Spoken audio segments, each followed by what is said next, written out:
bit deeper today, in a bit different direction from the last time. Last time was personal finance, but this is a bit more about how to grow your wealth, right?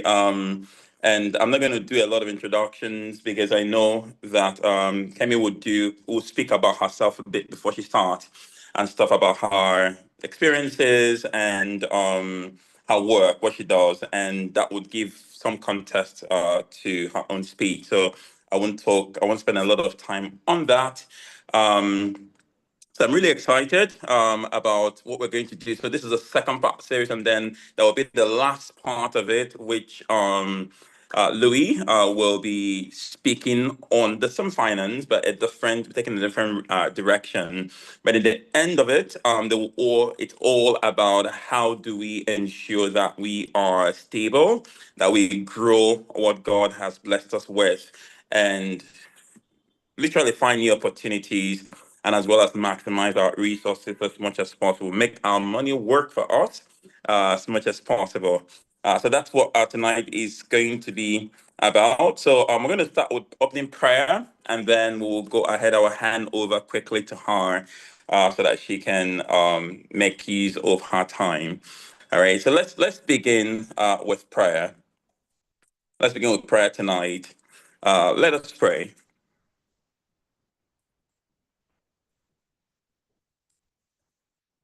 Our Father, in the name of Jesus, we thank you. We give you praise, we give you honor, we give you glory for tonight. Thank you for your blessings. Thank you for drawing us closer. Thank you for words of life. Thank you because tonight, Father, we are looking forward to words that will yield life.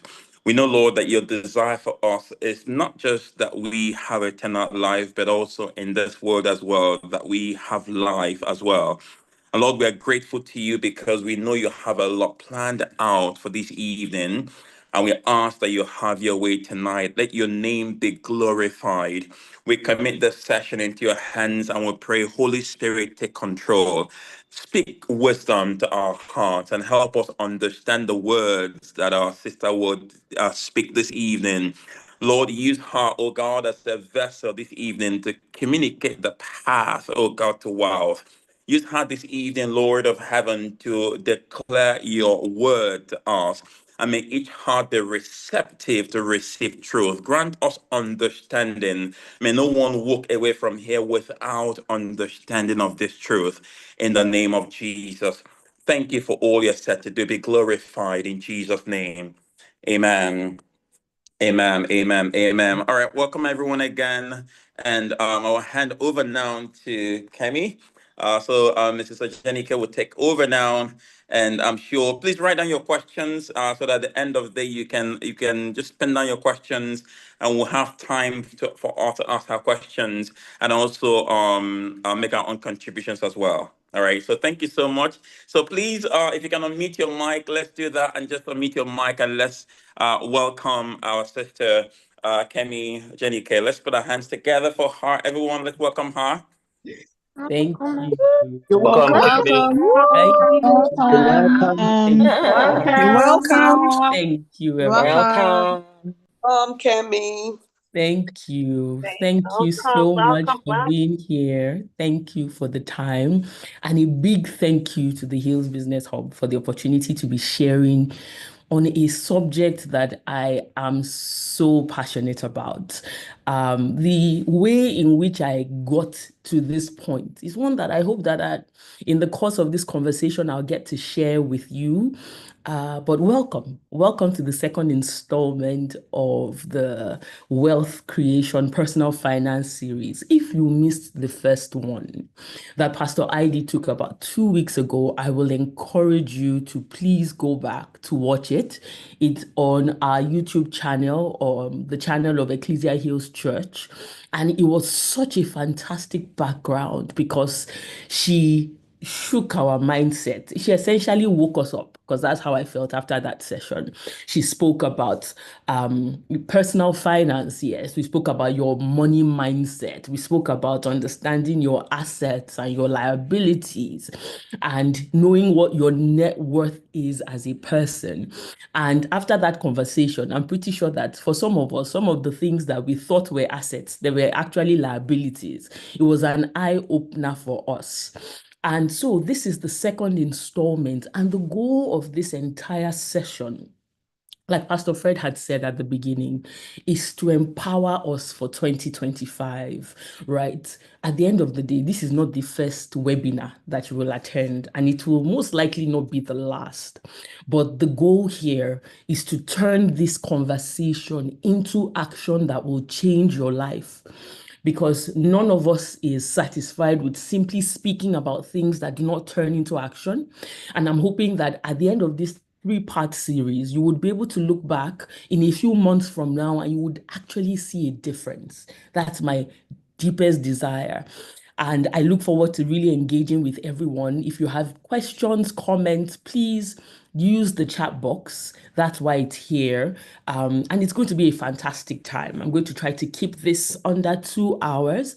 And at the end of this, we're going to take questions. Awesome. So, who am I? I'm a lawyer by training, right? If you had asked me, a few, like 10, 20 years ago, if I would be here having this conversation, it was a path that was completely unseen for me, right? But somehow, by what I believe to be divine orchestration, I moved from being a lawyer in a law firm and I began to work in a financial services organization. And then from there, somehow I pivoted from providing legal services to providing wealth advisory services. And so now I'm a family wealth advisor. And what that means is that I'm helping families to preserve and transfer their wealth successfully across generations. And so I've seen a few things, I've encountered a few things, and I've learned many things that have become clear to me that at this stage, at a certain stage in life, if we do not take certain steps, we will be doing more damage control than anything. And so I'm hoping that with the conversation of today, there will be certain things that you will begin to think about in your own life. And you will begin to take certain action in the right direction. I'm going to be sharing some of my thoughts, but ultimately, I'm inviting you on a journey to think through your own wealth creation journey. Like I said, Pastor ID set the tone in terms of what we should be doing and the structures we should be setting for in terms of our personal finance. But now we're going a bit deeper. In managing money, you have to be creating the money in the first place. You have to be creating wealth. You have to have a source for it. And so I want us to think through that process and engage. And so in my day job, I'm advising ultra high net worth families. I'm helping to take really complex structures and complex systems, and I'm helping to simplify it. And one thing that I am particularly passionate about is communication.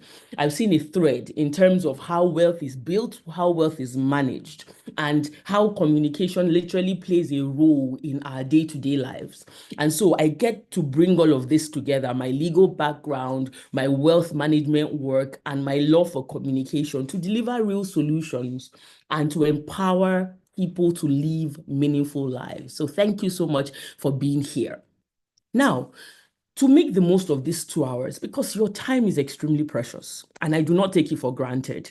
And so I do not want you listening to this just for the sake of listening, because there are several other things that you could be doing with your time, but you decided to be here. And so if you were going to get the best out of this session, there are certain things that I believe that you need, right? Certain things that will make all the difference. And I want you to please pay attention to them. And as I go through them, I want you to begin to refine or adjust your mindset so that you get everything that is available for you in the next 2 hours. In these 2 precious hours that you're not going to get back, I want you to get the most value for it. And so first of all is your willingness to learn, your willingness to challenge what you currently know, your willingness to open your mind and listen. Because on the subject of money, on the subject of finance, many of us have different experiences. We have things that we have grown up with, we have things that we have seen, we have things that media, right, is pushing at us that has formed our mindset. I want you to be willing this evening to challenge some of those thought processes and some of those mindsets that you hold dear. I don't want you to just listen and say, yes, she's just talking. I want you to actually examine the things that I will share with you today against the backdrop of your own life.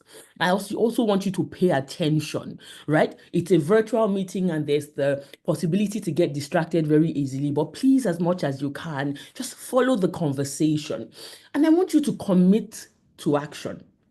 I want you to commit to going beyond doing the regular and just pushing yourself a little more to do more than what you would typically do. Because at the end of the day, we know that we cannot keep doing the same things and expecting the same results, right? And so your commitment is extremely critical to, first of all, taking a very honest approach to what I'm sharing and examining your life against what I'm sharing honestly, and then committing to the action that will be required to take it forward. I also want you to use your imagination. I want you to think about how this applies to you.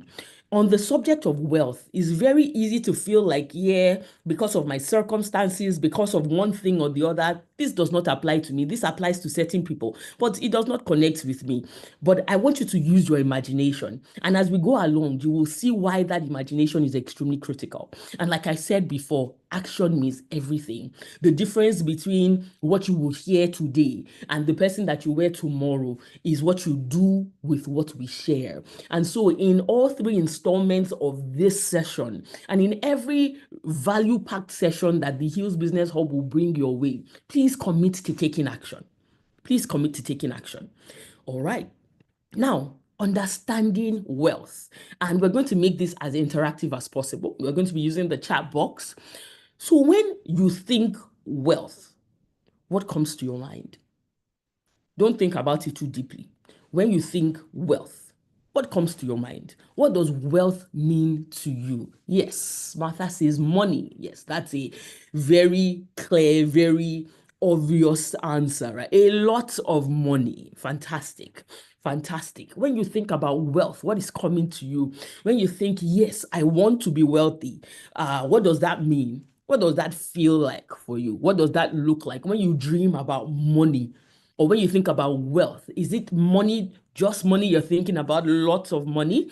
I'm having people give their comments now. One person, Desola, says relationships. Relationships are wealth for Desola.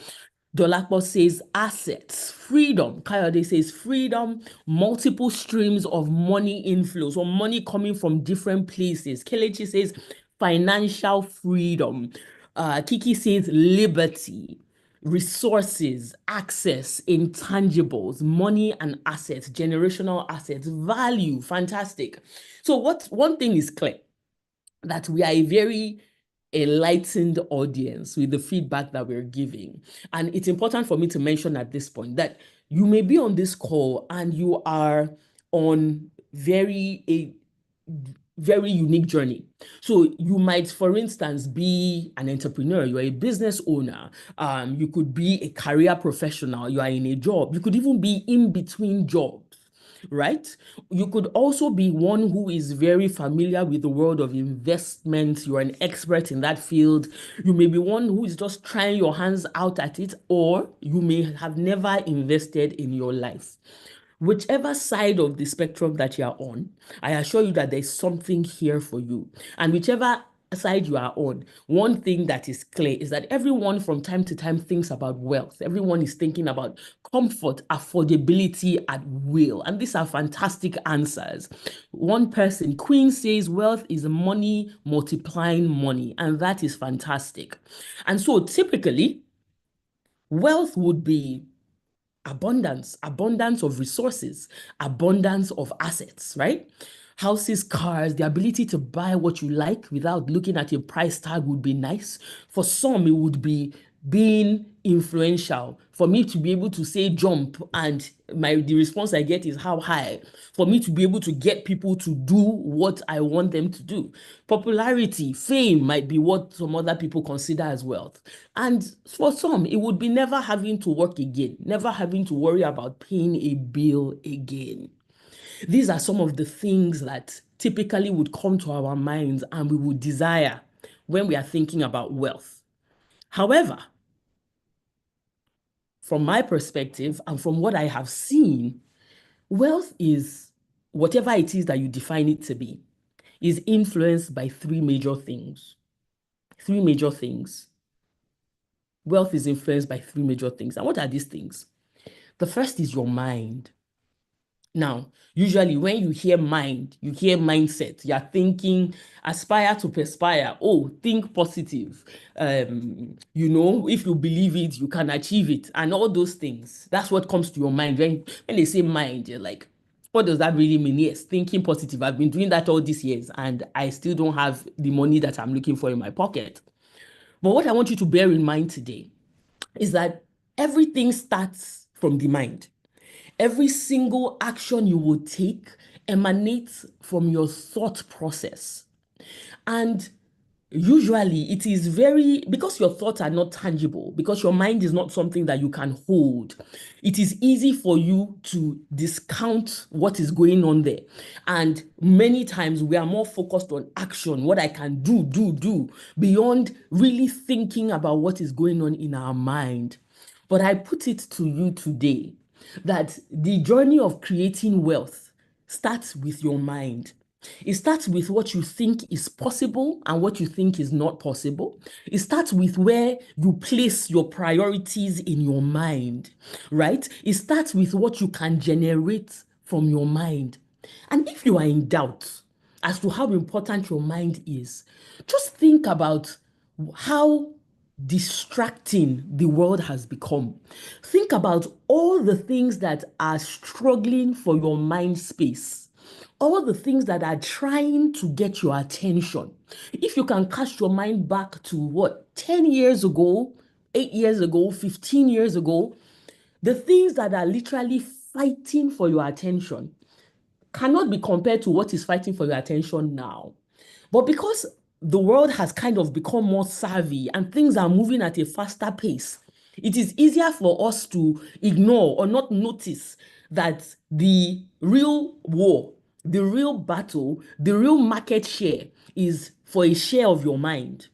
That is why there's so much information outside. That is why there are so many things that are trying to get your attention. It begins with your mind. Whenever your life is changing, you don't realize that it starts with your mind first. And I'll give you an example. These days, many of us, myself included, our lives or our habits have changed so much that usually when we wake up in the morning, one of the first things we do is to reach for our phones to see what is happening. You don't realize that it is a mindset shift that has occurred. In the past, you will probably want to be still. You will probably lay back in bed and try to think about what you're going to do in the course of the day. But now, there's been so much information that without you even knowing, because if I were to ask you, at what point did you start prioritizing your phone in the course of the day, you probably cannot pinpoint when it was. What happened was that there were certain things that your mind interacted with that have changed your conduct and changed the way you spend your life and your days. And so it all begins with your mind. If, for instance, you believe that the type of person that you are and the type of experiences you have, the type of background you have, you simply can never experience this wealth that people are talking about, then chances are that your actions will align with that mindset. If there is nothing else you take away from this call, take the fact that everything begins and ends in your mind. It begins and ends in your mind. And because your mind is so important, the fight for your mind and your attention is at an all-time high. Every time you see information, every time you see content, it is all for your mind. It is all for your mind. And let me give you something else to think about. Think about all the movies that exist. Think about all the streaming platforms. Think about all the movie producers. Think about all the big firms and organizations like Sony and all of them that have made literally millions and millions of dollars from creating content and engaging your attention. Do you think that their focus at the end of the day is simply to collect your money? Do you think it is the money that you pay that is the end goal? No. At the end of the day, the goal of content and the reason why content creators, those that create movies, media, work so hard is because they want to influence your mind. And so what I'm telling you is that if you are not taking your mind seriously, other people are. So that's the first thing. The first thing that matters in the wealth creation journey, your mind. The second thing that matters is time. Time. First of all, there is your time in terms of how you spend your time and how you spend your day, right? Essentially, the fact that time moves so slowly, but because you cannot really tell, and it seems like it's not really moving, like the clock it just feels like it's the slowest thing ever. Because you cannot really tell, you sort of discountenance it and you're often looking for ways to while away the time or spend the time. But what we don't realize is that time is an asset. It's a depreciating asset. It's an asset that gives you the best outcome if you accumulate it in the right direction. So on one hand, there is how you spend your time. Whether we like it or not, that determines how wealthy we become, right? So think about it. We all have the same 24 hours. You hear that all the time, but we all actually have the same 24 hours. There is nobody that is given 25 or 27 or 29 hours. We all have the same 24 hours. The difference is how we spend it. That's the first thing. The second thing is the fact that building wealth requires time. Any venture that tells you that you can avoid time is actually just stealing time from you. Because whatever it is that you don't do properly now, you will meet it in the future. I assure you that you will meet it. And I have learned that the hard way. If, for instance, you are meant to, let's use a basic example, like you're preparing for an exam, and you are meant to read now in the course of, say, 1 year, and you leave the reading, you do not spend that time appropriately, and you leave the reading until the last moment. At the end of the day, you will still spend that time. You will spend it on stress. You will spend it on not getting the outcome that you desire. And you will spend it on the regret of knowing that you could have done better. Time is an asset that plays a role in everything that we do, including wealth creation, whether we realize it or not.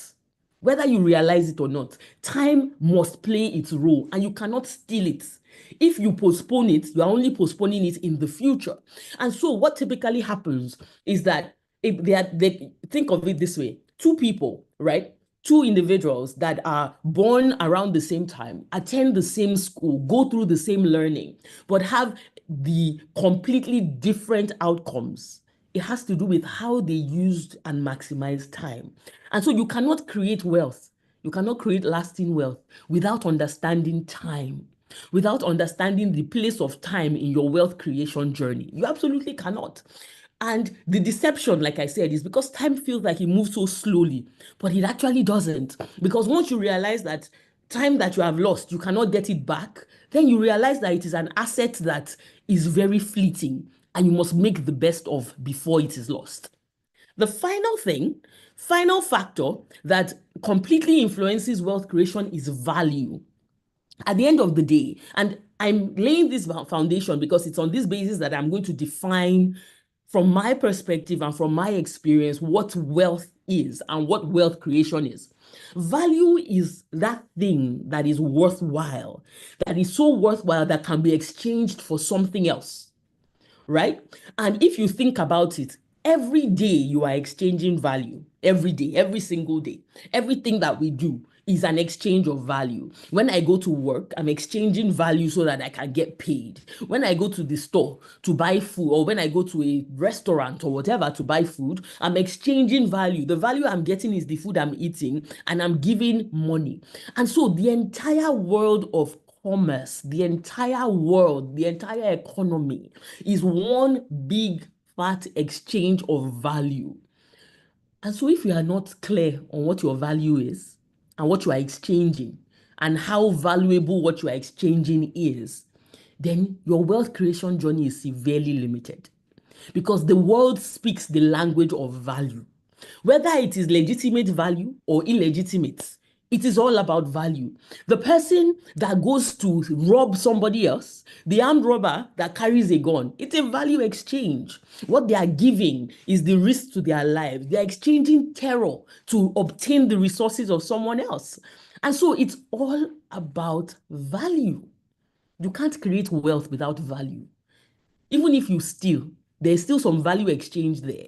So if you are not thinking about what your value is, and we are going to deal with it in a bit more detail, so that you begin to change the way you think about yourself. You stop thinking about yourself as one who is in some sort of disadvantage because of the circumstances of your birth or the circumstances of your life. You realize that at the end of the day, these things are essentially principles that if you can engage them, you will get the right results. And beyond just the principles, you must always bear in mind that you have the advantage. The advantage being that you are following the Lord. You have the Holy Spirit. You have a spiritual advantage. But believe me, without engaging the principles, you will carry on in life like one that does not have any advantage. And so bear it in mind, wealth will always be influenced by time, by value, and by your mindset. Bear that in mind. In everything that you do, bear that in mind. And so, what is wealth? My definition of wealth is valuable assets and resources in significant quantity. Valuable assets and resources in significant quantity. You consider a person or a place wealthy when they have valuable assets and resources in significant quantity. And so, wealth creation is the process of accumulating lasting value across different forms of capital, all of which contribute to a fulfilled life. And I will break this down in a minute. Bear in mind that, first of all, wealth is more than money. I think from even the responses that we got from everyone, we already see that wealth is more than money, because people spoke about relationships, people spoke about, freedom and all of that. So valuable assets and resources in significant quantity is how I will consider wealth, particularly because I didn't always have this mindset. I used to think that wealth was having a lot of money, like more money than you can count, more money than you have need for, until I began to see that those who focus on financial assets alone as a measure of wealth are at a significant disadvantage. And I know that you have heard it before. And you are like, when people say, oh, your network is your net worth, and they say all these things, and you're like, yes, yes, yes, but I still want the money first, right? But just follow me as I lead you through the different forms of capital that really form your wealth base, and why, if you have been discounting or ignoring these forms of capital, you have been doing yourself a great disservice. And I hope that that will change from today. So, what are these forms of capital? First is human capital, and that is you. You are the first form of wealth that you have, literally. And believe me when I tell you that this is not some motivational type speak. These have been put together based on real life experience, dealing with actual people who have accumulated significant financial assets, but have run into significant difficulty because they were focusing on the wrong things. So think about it this way. You are going on a long journey by road, and the vehicle that you are in, right, has only one good tire. The other tires have been ignored, right? But the front, maybe the tire at the right-hand side, front right-hand side, is brand new, shiny. That's the one that the driver has been maintaining. That's the one that the driver has been changing. He has been taking good care of it. Please, are you going to enter that car to go on that trip. He tells you that the others, I've had this tire for like 30 years. I've not really changed it all, but I think it's still okay because at least the car is kind of moving. But this one in front on the right-hand side, that one I've been taking care of. In fact, I just changed it yesterday. So enter this car with me and let's go on this long journey. Will you go on that sort of journey? Would you be comfortable on that sort of journey? Would you be comfortable? Is anybody here that is willing to take the risk to go on a journey that with just one good tire? If your answer is no, then that is what we've been doing every time that we focus on financial assets alone, right? So you are the first form of wealth. Your well-being, your health, right? Your ability to be a productive member of society. Because guess what? If you are not okay, you cannot generate value. If you are not okay, your mind cannot generate the results that you will receive reward for. If you are not okay in your body, and even if somebody else had done the work and somebody else had made the money for you, right? If you are not okay, the money is a burden. You cannot enjoy it. You cannot live life as you should. And so human capital, either in the context of yourself or in the context of your family, in the context of if you are married, your spouse, your children, if you are not married, the sort of person that you intend to join your life to, these are forms of wealth. If we were thinking more of wealth along these lines, then there are certain decisions that we will not be making. There are certain ways that you will not be treating your body, for instance. There are certain choices that you would not be making if you realize that your body and yourself, you are the first form of capital, right? Your ability to function, your ability to think, your ability to breathe, and even just exist in the optimal form. That is the first form of capital. And then there's the values that you hold as a person. Now, this is separate from the values that we spoke about before in terms of what is tangible and has significant worth that you can exchange. Your values are your belief systems, right? And you think that your belief systems don't matter, but what you don't see is that your belief systems influence the decisions that you take, and they will determine the sorts of places you will be, the sort of investment you will make, the sort of financial investment you will make. And so your values are like guardrails, right? Think of Third Mainland Bridge. When you are riding along the highway, imagine if you were on Third Mainland and there was no guardrail at the side. It was all open. It was just free. Like, first of all, you would be terrified. I would be terrified to go on the bridge. And the chances of you falling over would be higher. And that's what your values are, your belief systems. So if you are one that does not really think about what you believe and you just sort of shift to wherever is convenient, you're doing yourself a great disservice. You need to be clear, because at the end of the day, it's human beings, it's the human capital that makes the decisions that will either create or destroy the wealth. And that human capital relies on values to make the decisions. And so it's my values that will determine whether or not I will enter into some sort of business deal that will either preserve the assets of my family or completely destroy it. My values will determine whether or not I'm going to join myself with certain people or spend time with certain people that can erode my human capital. Remember what I said about time. At the end of the day, if wealth building is a journey, you need to be alive and well to be able to go on that journey. And the decisions, the choices you make based on your value system will determine just how far you are able to go. Then there is the intellectual capital. That is the product of your mind, essentially. The things, your knowledge, your skills, your expertise, those are the things that people will pay you for. Those are the things that determine the sort of value that you can create and generate. Your intellectual capital is probably the difference between me and someone that is a space scientist that is probably working with NASA and earning tons and tons of money, right? The intellectual property is the difference. Essentially, what you know is a form of capital. Don't let anybody deceive you. What you know. At the end of the day, the world runs on information.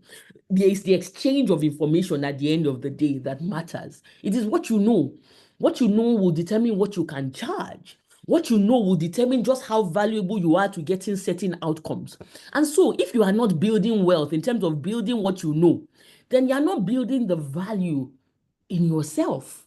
right? You're not building your ability to exchange value in the world of business and in the world of commerce, right? I remember in a place that I used to work, there was a certain gentleman. He was very regular guy, right? He was very traditional in his approach. I remember when he came for his interview, we used to laugh all the time that he came in native, right? So he was not as polished as you would imagine. However, his intellectual capital was significant. It was so significant that because of it, he became the sort of asset that people were fighting for. Like, people were literally fighting to get him into their organization. Because while he may not have invested so much in the outward appearances, he had built up his intellectual capital and built up the sort of skills that people would pay through their nose for. Intellectual capital. At that point, when you build sufficient intellectual capital, the financial resources will follow almost automatically.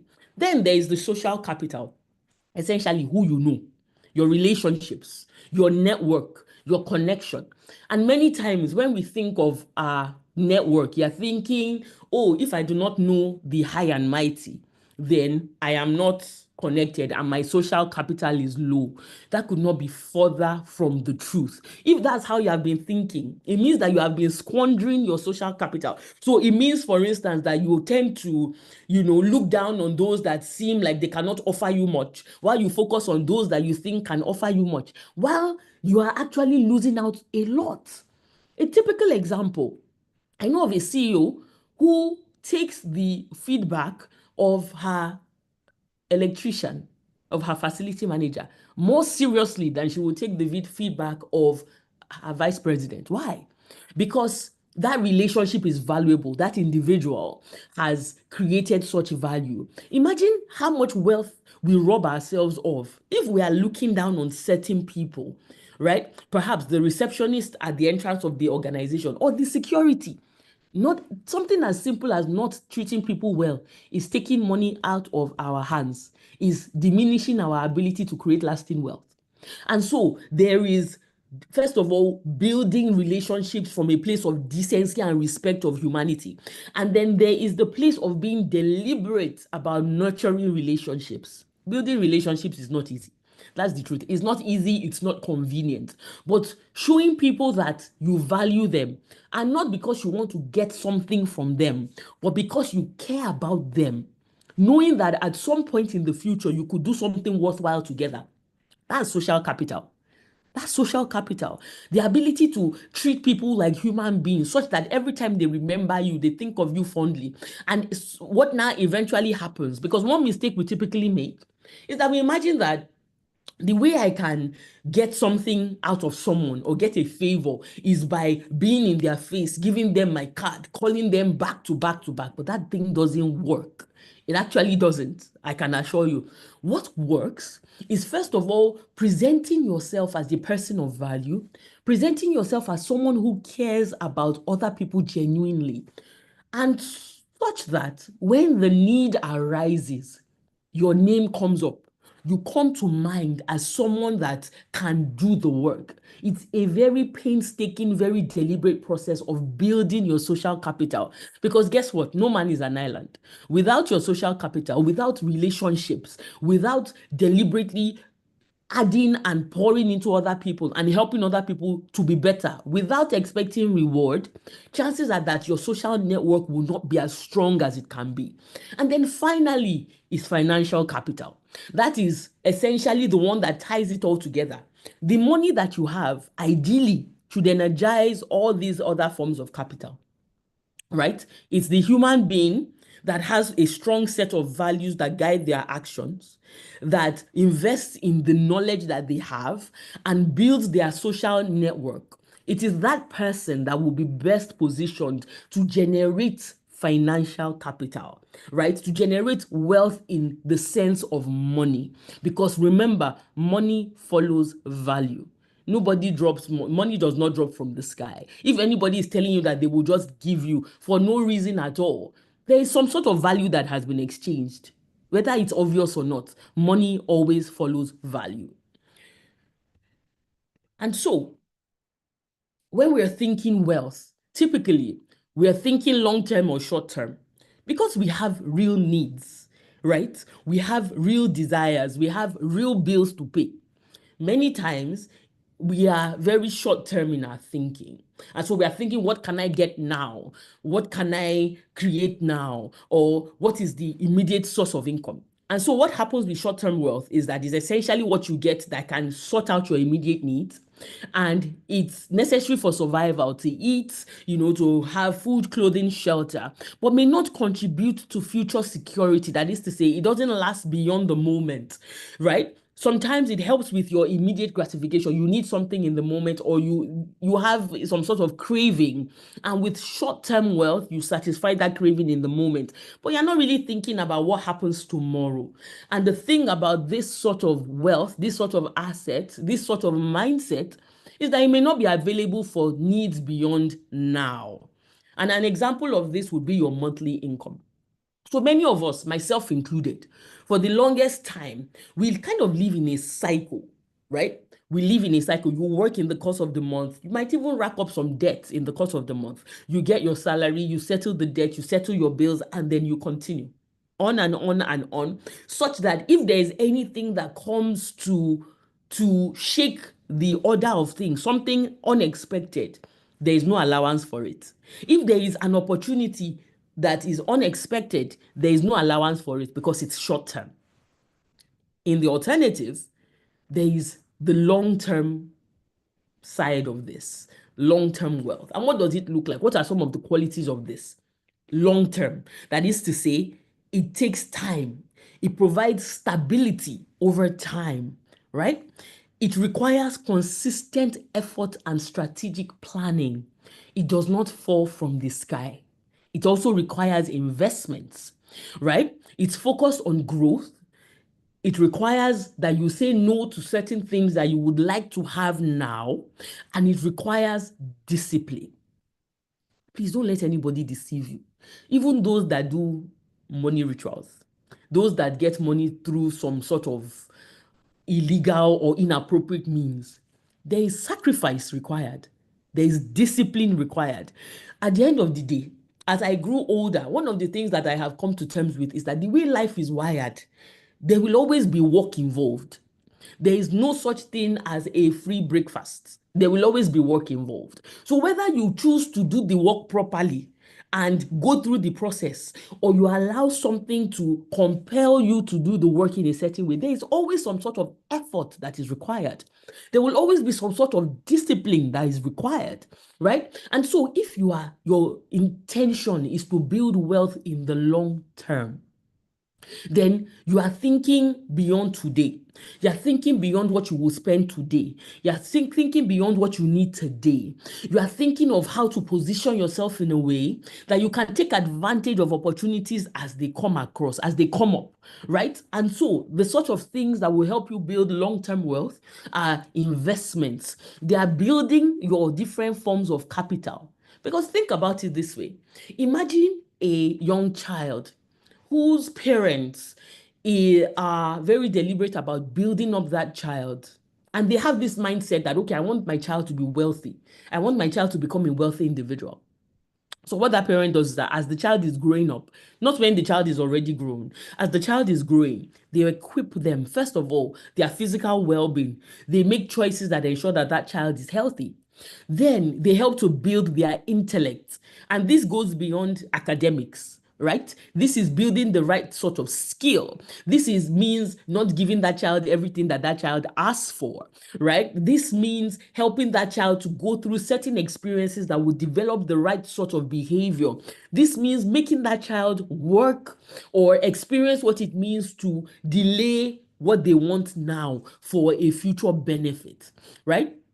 And then in terms of social capital, this is helping the child to, as they are growing up into adulthood, being deliberate about the sort of friends that that child is keeping, ensuring that that child understands the danger in bad company, right? What happens is you have maximized time and you have created a foundation to build into the sort of individual that can manage wealth successfully, right? And so bear this in mind, that wealth can be short-term and it can be long-term. Many of us, when we are thinking of wealth, when we are thinking of financial assets, we are thinking long-term. I want it now, now, now. But realize that it doesn't work that way. Whatever you get now and whatever you dissipate now will not serve your purposes in the long term. And like someone said in the group, the goal is financial freedom. It's the ability to live a fulfilled life because you have all that you need and so much more. And so moving forward quickly, I'll touch very briefly for the benefit of those that are new to this journey, financial literacy, right? So we hear the word a lot, but what does it really mean? It is essentially the ability to understand and use financial knowledge. So as I'm speaking, I want you to be asking yourself questions that, do I understand financial knowledge? Like, how much do I know about my finances? How much knowledge do I have in terms of how to not just make money, but manage and multiply it? What do I really know a lot about it? My goal here is to very quickly take you through some of the key financial concepts that you should bear in mind. Now, Pastor ID had spoken about some of them in our last webinar. Please, again, ensure that you catch up on them. But some of the key ones that I want you to bear in mind, we will run through them. The first is income. Your income is essentially money that comes in, right? It is money that you earn. And there are various ways that you can earn income. If you are in paid employment, or even if you are an entrepreneur, ideally you should be earning a salary. So the salary is the basic option. If you are in a business, your profits from your business is another source of income. But one source of income that all of us on this call should be prioritizing building is what you call passive income. And that is income that does not require your active participation for it to grow. That is income that goes beyond, okay, I'm spending my time, I'm spending my skill to make this money. It's the sort of income where I put my money in a certain vehicle or in a certain form, and it's generating more income for me. So bear in mind, income is the money that comes in. And then you have your expenses. That is essentially that which goes out. So essentially your cost, the things that you are spending for your daily living, for your rent, feeding, essentially what you have to spend to survive and to live. And it is what is taken from your income, right? So you have your income, what is coming in, your expenses, what is going out. Then you have savings. This is where you decide that, okay, a portion of what I have coming in, I'm going to put it aside. I'm not going to spend it immediately. I'm going to break that cycle of simply just spending as the money comes in, spending as the money comes in. I want to save. You could usually you're saving for a specific purpose. So it could be, okay, I want to save to buy a particular thing like a car or a house or whatever. You could say, okay, I want to put this money aside so that if I have an emergency, I have funds that I can use. That's savings. Now, bear in mind that savings are not necessarily putting your money to work. It's just putting your money aside, right? And usually it's a good first step. If you're trying to build an investing habit, it's a good first step, but under no circumstance must it be the final step. And what I'm saying to you, if you're on this call and you still have money that is simply sitting in the bank, doing nothing, then that has to change today, because your money is not working for you. If anything, you are working for your money. And I will show you why shortly. And then you have investment. That is when you put money aside in a particular vehicle with the expectation of getting more money out of it. That more money is the returns that you get from it. So if I put 100, I have the expectation that after a period of time, I will get 110 or 120. That is you investing. That is you now putting the money to work, right? So again, we are going through a few very basic financial concepts that it's important that you bear in mind, because it will influence the decisions that you're making. All right. And so the next one are assets and liabilities. Pastor ID spoke about this extensively, and we did that entire exercise about understanding the difference between our assets, our liabilities, and knowing our net worth. But for the benefit of those that were not on that call, your assets are what you own that give our value, right? You own something that is of value and will give you future benefits, can generate additional benefits. And so one of the tables that Pastor ID shattered is that if you are buying a dress and you are saying this dress is an asset and it's hanging in your cupboard, you are simply just wearing it. It is not an asset. If you buy a consumable, something that you are just consuming, that is not generating anything, it is not an asset. So if you buy a car because you just feel like, oh, a car is a nice one to have, and you just say, oh, it's one of my assets. No, it's not an asset. Because like Pastor Heidi said, the moment you drive it out of the showroom or out of the car shop, the value of that car begins to go down. And it is taken from you. It is not putting money in your pocket. Right? So that car essentially becomes an expense because you are spending money on fuel, you are spending money on maintenance, repairs, and all of that. So remember that your assets, and as I'm speaking, I want you to ask yourself, so what are my assets? Between the last call and now, what are my assets? What assets have I generated? What assets am I capable of generating? And then on the other side of your assets are your liabilities. Those are the obligations, like I said, similar to your expenses that are taking money out of your hand. Another liability is debt.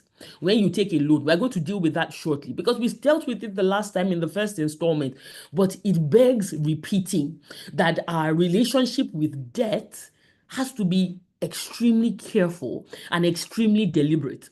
Now, another concept that many times in our day-to-day we don't really pay attention to is the concept of inflation. We hear about it in the news, but many times the extent of how it impacts us is when we say, I went to the store and that item that I bought for 500 is now 800. Inflation has happened. Yes, but the way you need to think about it is the fact that, and let me give you a very basic example. And going back to my example about why you should not be keeping your funds and your savings simply in a bank account. Imagine that in 2024, I worked hard. Every month, I was very disciplined and I saved, say, 20,000 naira every month. By December, I would be proud of myself and say, wow, I put together 240,000. That is not an easy feat. And I'm feeling happy with myself that I have 240,000 in the bank. What I don't realize is that the value of that money, because of the rising cost of goods and services, has actually reduced. What that means is that 240,000, if I had it in January 2024, the value has reduced significantly. And how can you tell? The buying power of that money has gone down. So what I could buy January 2024 with 240,000, I can no longer buy it in January 2025 because that item is now 350,000. Essentially, I've lost money. It looks like I had money, I was holding it, but I have actually lost money. And that's why in your journey of creating wealth, one thing that you should not be doing is keeping money idle, keeping it in a bank account. Because guess what? When you do that, the bank is making money off it, but you are not. And so, while savings is a good starting point, you want to be putting your money to work so that as much as possible, your investments can fight inflation, even if it cannot beat it, right? Because currently inflation rates are over 30%. And if you are going to beat inflation, you are not going to need to get an investment that is giving you returns that are higher than that. Now, some of them exist and we'll get into them shortly, but just bear in mind as a matter of principle that if my money is just sitting in the bank, then I'm actually losing money. I think I'm saving, but I've actually lost money, right? And then the core concept, the final concept that we will talk about in this segment is your financial goals. If you don't have a plan, you are not working towards anything. It means that you're working towards nothing. So you're just kind of existing. You're not really trying to get anywhere. But trust me when I tell you that, think about it. I remember Pastor ID mentioned as well that even organizations, they have a goal. They are saying by this time, we want to be at this place. And so we are channeling our effort towards that goal. Ask yourself, what are my financial goals? If your financial goal is, I want to make more money this year, that's not a financial goal. That's not a financial goal. And we'll talk about that in a bit more detail. But financial goals are extremely important because they influence your behavior and they influence your decisions. If we have any questions, please put them in the comment section. I know that I'm running quite a bit, but I want us to get through quite a few things that are extremely important for this foundation. And now let's talk about the power of compounding. The power of compounding. Many times, like I said at the beginning, we are in a rush. We want to get results quick. We want to get results now. You want that investment that will give you the money. You want that miracle job that will give you millions, even though you are not even making 50,000 yet. And so we ignore the power of time. We don't realize that time is actually an asset in wealth creation. Everybody that creates wealth in legitimate ways and creates lasting wealth does it over time. And right now, if you have been ignoring compounding as a tool in your wealth creation journey, you need to begin to use it now. You need to begin to use it. You need to realize, come to the realization that compounding is a tool that I must maximize. Now is the time to do it. Because guess what? The best time to have done it would have been 20 years ago. But now is the time. And what is compounding? What does it mean? It is essentially when your money or whatever it is that you put in grows because the returns earn more returns. Compounding is when you put something in this example, you put 1,000 in, you get 100 on that 1,000, and then you invest the interest and the principal, and then you do that over time. What that means is that you can't put in funds and in 3 months you take it out and you put it again and you take it out. You are not taking advantage of compounding. And many times, the reason why we don't do this is because we struggle with the discipline to look away. To literally look away from those investments because you have a need and then you are like, I need to meet this need. Oh yeah, when I get more money, I'll put it back in. But you have broken that cycle. It's similar to planting a seed and you keep uprooting it and putting it back, uprooting it and putting it back. You will not get the full advantage. And the truth is that this applies to more than just financial investments. It's also in the things that we do. Whether it is in building habits, whether it is in working on a certain project, the way the world is structured, the reason why it is so hard to stay consistent is because consistency is where the power is. Think about it. Why is it that if everyone keeps saying be consistent, little drops of water make a mighty ocean, why is it so hard? Because it is where the power is and it takes effort. And so, on one hand, I'm encouraging you that no matter how small the effort you are taking is, if you can stay on it and keep at it, it will yield results. Remember, we spoke about building your intellectual capital. How do you build intellectual capital? It's not overnight, right? It's not in one first. It's not like I say, yes, so today I'm going to become an expert. And I'm going to just sit down and read today. I'll become an expert so I can start charging millions. No, it doesn't work that way. I believe there's a study that says you need 10,000 hours on a certain task to become an expert at it, right? So you must realize that in building wealth, it's in the little that adds up.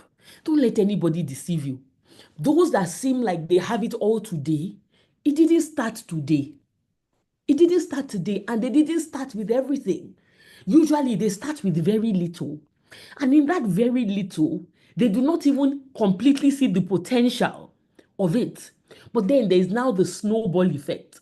They will come to a point that the more you stick with it, the more you do it, the more you keep applying that effort, all of a sudden, you become an overnight success. An overnight success that took 20 years to make, right? So remember that in your wealth creation journey, compounding is your friend. Compounding is a secret weapon. Compounding is a secret weapon. Absolutely, Pastor ID. We never get to the mighty ocean because we see the little drops, and as the drop is filling up in the cup gets halfway full, and you're like, I've done well. And then you drink the water because it looks like a little progress. And so we must be mindful of the danger of little drops, of little progress, because sometimes little progress can be a distraction. You make little progress and you begin to celebrate, but you haven't gotten to the end yet. You haven't seen the full benefit and the full power of compounding. I want you to give yourself a target and try it in a very small way. Just in something small, pick something small. First on the financial side of things, and then on perhaps a habit that you want to build, right? Or a skill that you want to learn. Start little by little and commit to it. Even if it's, I'm telling you that 2 minutes every day, 2 minutes every day, 2 minutes, that's 120 seconds, is more powerful and more potent than 2 hours once a week. 2 minutes every day does more for you than one random 1 hour. That's the power of compounding. And that is what the wealthy know. They know that it takes time. So while everybody else is running after returns, everybody else is running after, oh, what is happening now? What's the hot thing now? They are patient. They are patient. Some of the wealthiest people in the world, they are patient, right? They give it time because they understand the power of time. Time is powerful, compounding is powerful, and your wealth creation journey cannot be sustained if you are not maximizing time, if you are not allowing compounding to do its thing, right? Awesome. Now, investment vehicles. Let's go quickly to investment vehicles. You're like, okay, I've heard all of these things. So what exactly do I invest in? Now, I'm going to ask us a quick question. Which of these assets or which of these things would you rather invest in and why? Would you rather invest in land? Would you rather invest in stocks? Would you rather invest in Bitcoin? Or would you rather invest in yourself? Let's hear you. Which of these items, which of these would you rather invest in and why? Let's take about 3 comments. Which of these would you rather invest in? Are you of the school of thought that land gives the greatest returns? Would you rather, yes, let's pick one. You have to pick one. If you had to, and you can decide that you want to put it in an order of priority. Which of these would you rather invest in?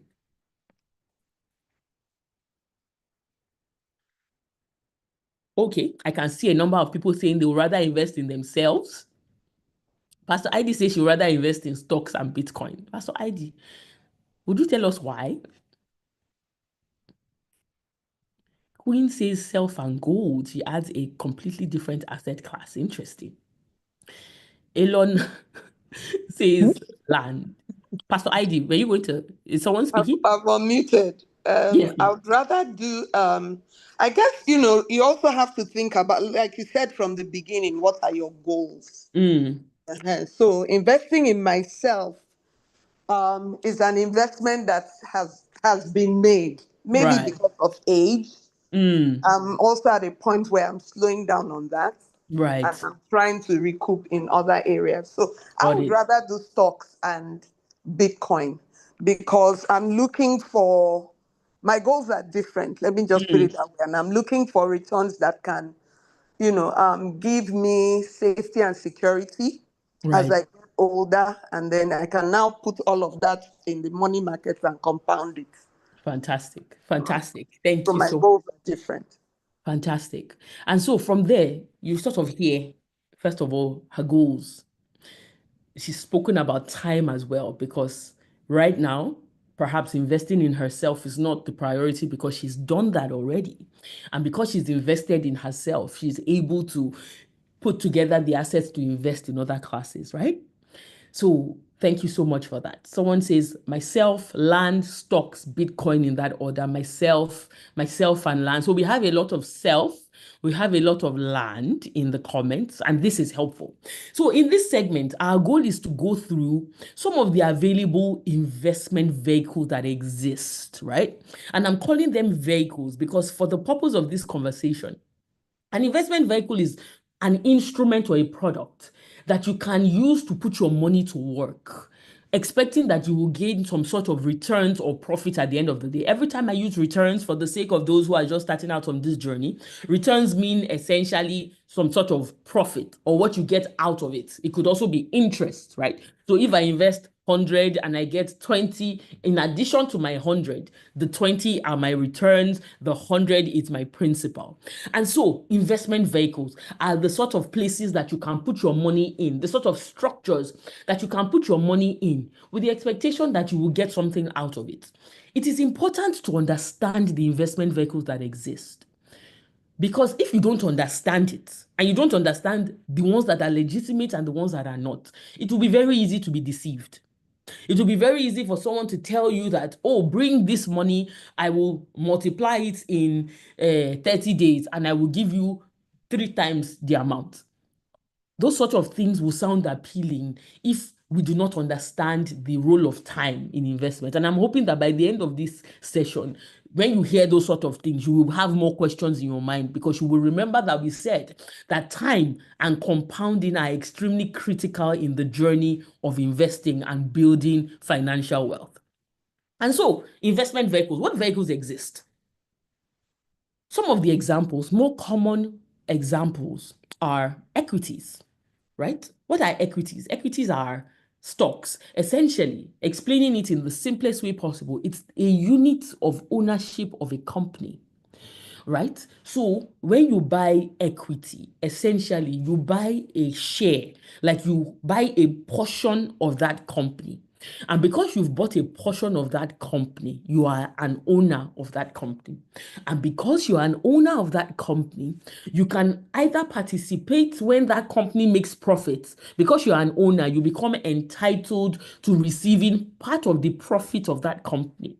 So you spend money, you buy a share, so that you become an owner of a company, a part owner of the company. And so what happens is when the company does business and the company makes money, you as an owner, you get to enjoy part of it. And usually, one of the more common investment vehicles is equities in publicly listed companies. So that's where you are buying shares on the stock exchange.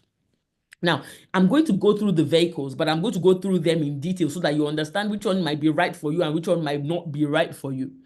You also have fixed income. Fixed income is essentially when you invest, usually in some sort of a loan. So you are giving someone the funds and you are agreeing with the person upfront that at a set time, you are going to give me back X amount. Right? So unlike equities, where we are saying if the company makes money, you can share in the profit. If the company does not make money, you do not get any profit. Another way that you can get money from, or you can make money from being a shareholder, is when the value of that company goes up. So what happens is that share, that unit of shares that you bought, the value goes up, and then you can now decide to sell it, and then you make money from the difference between what you sold it at and what you bought it at. So that's for equities, right? Fixed income is when usually you invest in, you give either a government or a company your funds, you invest in them, and you agree that, okay, I'm going to invest in this for a set period of time, and at the end of this period, I'm going to get my money back and I'm going to get certain returns. Generally, there are two very common types of fixed income investments. There's the government bonds and treasury bills. The core difference between them, so that we do not get too complex, is that treasury bills are more short term. They are more short term, so they can be for usually a maximum of 1 year. And you can get your interest upfront with treasury bills. So it's usually government that issues treasury bills. And the government says, okay, if you invest this amount for, say, 365 days, for instance, and we are agreeing that what you are going to get is 10%. So for instance, if I invest 100,000 in treasury bills and we agree on 10%, I can get that 10% being my 10,000 naira upfront. Now, this is a very simplified explanation. There are a bit more nuances, but let's keep it simple. So I can get my 10,000 naira upfront, and at the end of the period, I will still get my principal back. For government bonds, bonds are more long-term. So usually they can be for 5 years, for 35 years, for 50, long-term, right? And usually you will get interest payments on that one periodically, not upfront. So just bear in mind that fixed income is a fixed amount that I'm investing, expecting to get a certain amount back along with my principal. And then you have pooled investment funds. That is when different investors put their money together and the funds are managed by an experienced fund manager. So instead of you thinking, oh, what do I want to invest in now? Which one is doing well? Which one is giving me the best returns? You say, I don't want that headache. So let me give it to a fund manager that understands the market and knows what they are doing, and let them invest this money on my behalf, and I get the returns that they make. The fund manager's interest is to ensure that the funds they are managing is doing as well as possible. So their goal is to ensure that the money is not lost, right? And they would invest in different things. They might invest in stocks, they might invest in treasury bills and other assets. But for you, who is an investor, your own is, I invested this amount and I'm going to get this amount of return. So you take the thinking and the complication out of it because you are putting it in the hands of experienced fund managers. Other investment vehicle types, real estate. We had real estate come up quite a bit. Real estate is, it is as old as time, essentially. And this is when, for instance, you can decide that you want to buy a land or buy a house directly. That's a direct real estate investment.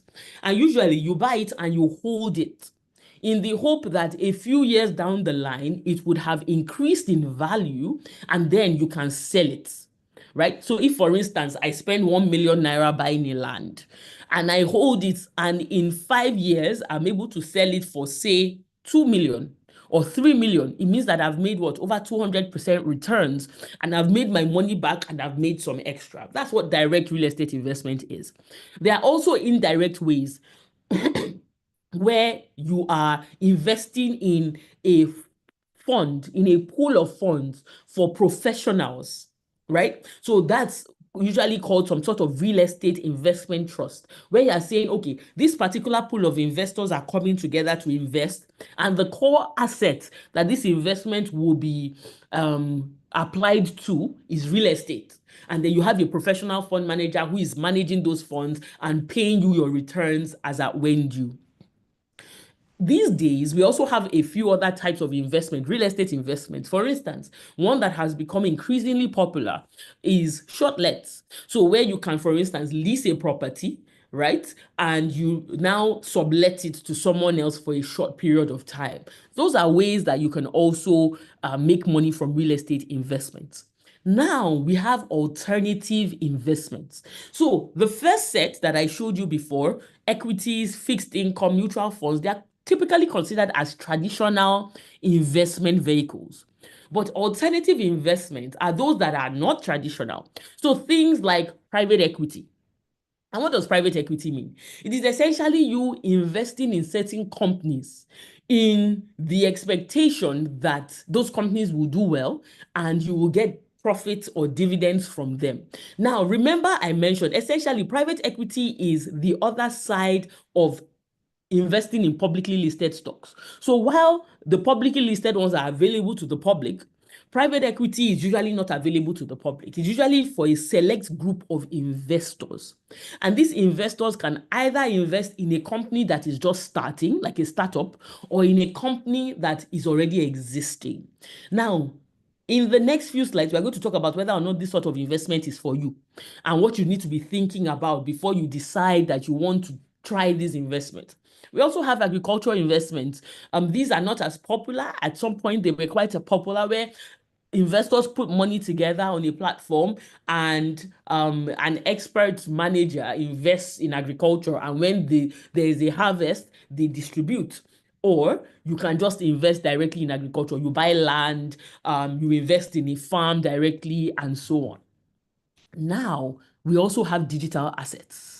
These are assets that essentially exist on the cloud, like blockchain. They are not tangible, but they are valuable. So the most common example is cryptocurrency. We have various variations of that, but it's a new and emerging asset class that people are now using to trade for value.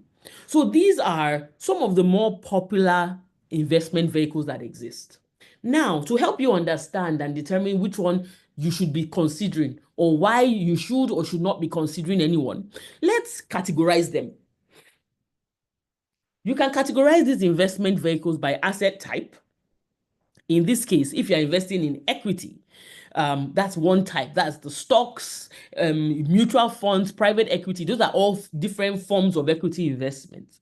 You can also invest in debt. So the difference between equity and debt is this. With debt, It's essentially it's practically you giving someone a loan. And you say, I'm giving you this amount, you give me back my money with interest. And so those debt investments take different forms. When you invest in a bond, a federal government bond or a treasury bill, you are essentially loaning the government money. And you are saying, I'm investing with you, make money or trade with this amount and give me my money back with interest, right? Fixed deposits as well, the money does not belong to them. You're essentially loaning it and say, take this money, trade with it, make money on it and give it back to me. On the other hand, equity investments.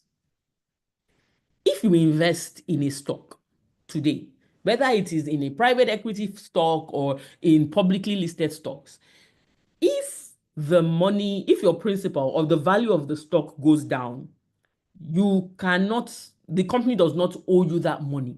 What that means is that unlike debt investment, where the principal is guaranteed, in equity, your principal is not guaranteed. So I can invest in stocks today. I can invest 100,000 naira in stocks today. And by tomorrow, the stocks are now worth 60,000 naira, right?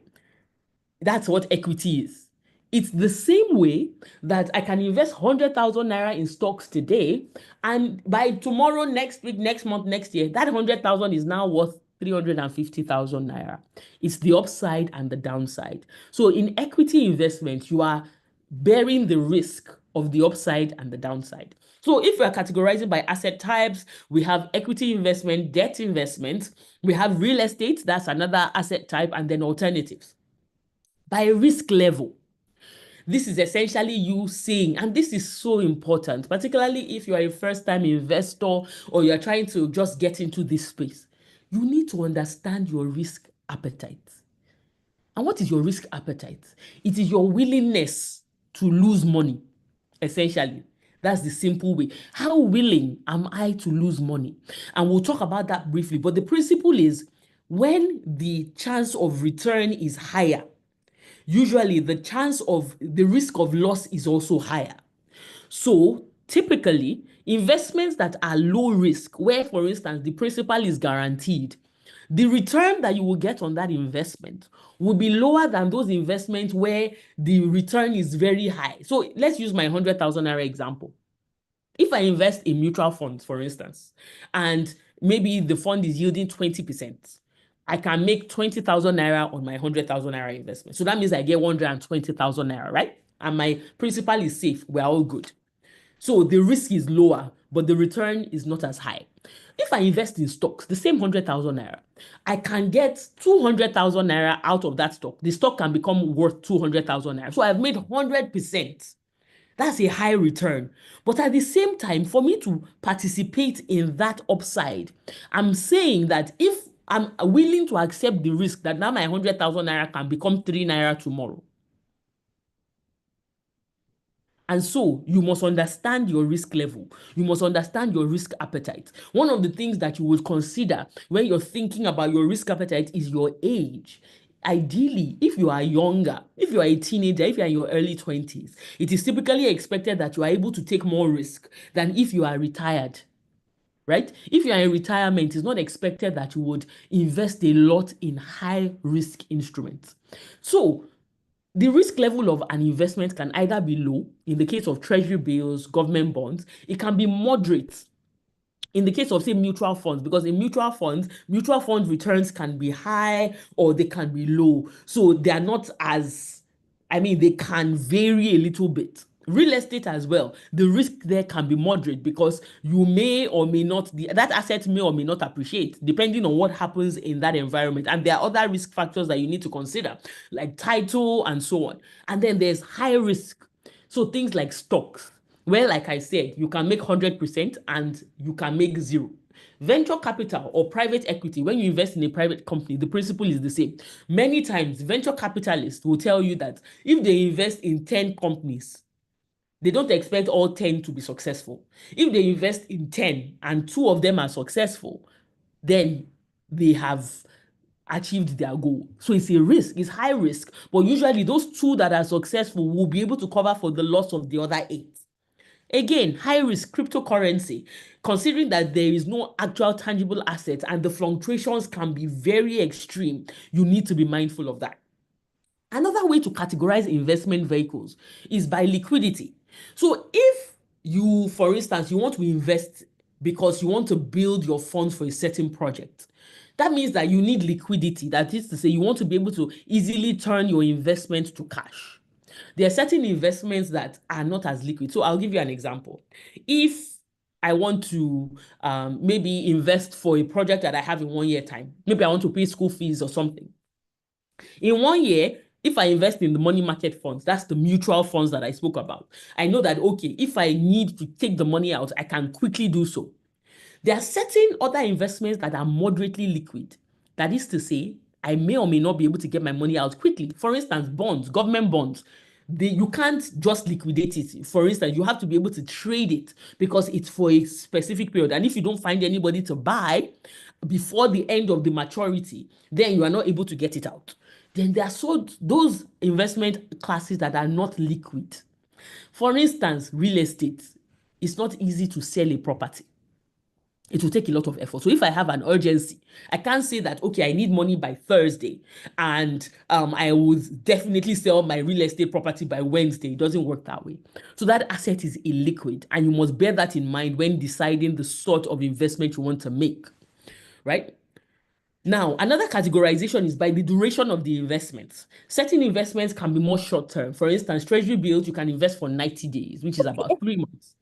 You can invest in fixed deposits, right? They are short-term. Medium-term instruments, they require a longer amount of time, so you cannot take it out immediately. For stocks, stocks take a longer time to grow. So if you are the sort of person that is looking for returns today, you're looking for returns next week, you're looking for returns next month, please don't go to the stock market because you will most likely be disappointed because you are taking a huge risk. In the same way that stock can skyrocket, the stock can also come crashing down. So, but ideally, on average, in the long term, the stock market would usually appreciate. So if you are not in a hurry, right? And if you are planning for the long term, if you have time and you're not using urgent funds, then the stock market is somewhere that you actually want to take position in. Another categorization of investments is by ownership. There are certain investments that you own directly. That, for instance, I buy a share of GT Bank in my name, or I buy a property in my name. There are also those that you hold indirectly. For instance, if I invest in a mutual fund, I'm not investing in my personal name in whatever asset that mutual fund is invested in.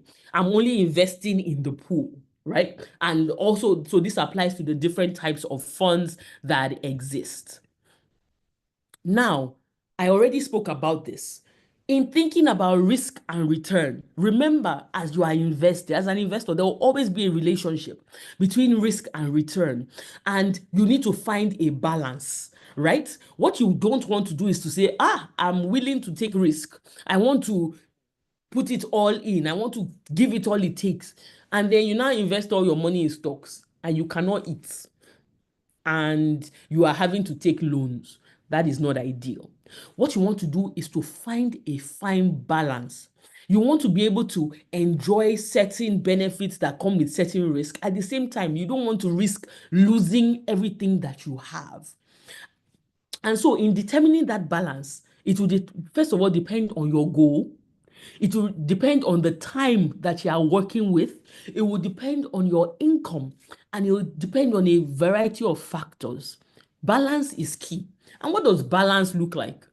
Balance looks like diversification. Balance is essentially diversification. And what does that mean? Diversification is essentially not putting all your investment eggs in one basket. It is you saying, I'm not going to put all my money in stocks. I'm not going to put all my money in fixed income. I'm not going to put all my money in real estate. I'm going to spread it across different asset classes, and I will mix different asset types. And it is so important because if you are completely exposed to one asset class, if something happens to that asset class, you're going to be negatively impacted. And it's what happened to a lot of people that got burnt in the stock market during the 2008 crisis. Imagine putting your life savings, putting your retirement funds, putting your pension, putting everything in the stock market. That is extremely dangerous. So when that goes down, when something happens, imagine when, for instance, COVID happened and all the stocks came crashing down. Those sorts of people would have serious palpitations because they've lost money. But if you are properly diversified, and I'm telling you this is the strategy that the wealthy use, right? You must be diversified. You're saying, I will put a portion of my investment in the stocks. I will put a portion in fixed income. I will put a portion in real estate. I might even put a tiny portion in cryptocurrency. What that does is that if cryptocurrency loses value, you are not panicking because your other investment classes are still working for you. And on average, they will balance it out. So if the stock market gains value, right, but fixed income, maybe the rates are not that good, on average, you are making money consistently. And that is how you want to be looking at it. You want to, first of all, analyze what your goals are, analyze where you are going, and I'm going to talk about that when we get to the actionable part of this discussion. And you want to say, okay, perhaps you even want to get the help of a professional who understands the space and say, how do I diversify? And they say, okay, based on your goals, based on your risk appetite, based on your age, based on your short and long-term goals, it's best that you put, for instance, 40% in fixed income. You want to also put maybe 10% in stocks. You want to put a percentage in real estate, and you are nicely diversified. So what happens is that you are benefiting from all these asset classes. And if there is anyone that is not doing well, the others can cover for it. That's the idea. So you must always be thinking diversification. Because think about it. Even in terms of your income flow, you must be thinking diversification as well. Right? You must be thinking diversification, because if all your income is coming from just one source, what happens if that source is tampered with? It means that you are at risk. It means that not just from the investment side, from the income side as well, you have put all your eggs in one basket, and that is not advisable. Now, wealth management. We've spoken about asset classes, we've spoken about the mindset and the more intangible things that contribute to building wealth. But now, how do you manage your wealth? When you think about it, and you don't necessarily need to share, but think about it. What is my most valuable asset as a person? What matters most to me? And how do I manage it? If something is truly valuable to you, because like I said, that mindset that wealth is all about money has caused us to ignore the things that matter and to ignore the things that are time bound. There are certain assets that you have that are time bound, right? That you cannot reverse time. Bear in mind that if money is lost, it can be made again. Money that is lost can come back. If you have intellectual capital, for instance, and you make money, you lose the money, you can make it back. But without intellectual capital, the time that it would take you to create that intellectual capital, it takes a lot of time. Human capital is lost. If we are not taking care of our bodies and our minds, the ability to get it back is much harder. And so if you are focusing on building money alone and you are not focusing on building your other forms of capital, then you are putting yourself in such a dangerous place, because you are focusing on something that is essentially temporal, borrowing from the Bible, something that can go today, come tomorrow, go today, come tomorrow, as opposed to building those strong, sturdy foundations that will help you in the future. If you are not building your values, if you are a family person and you have children and you're not building their values, but you are building money and you are building an empire, but you are not building them up in such a way that they can manage those assets consistently, you are essentially building money that will be frittered away. Right? So as you think about it, you want to begin to think about the decisions that you need to make to change how you are managing your most valuable assets.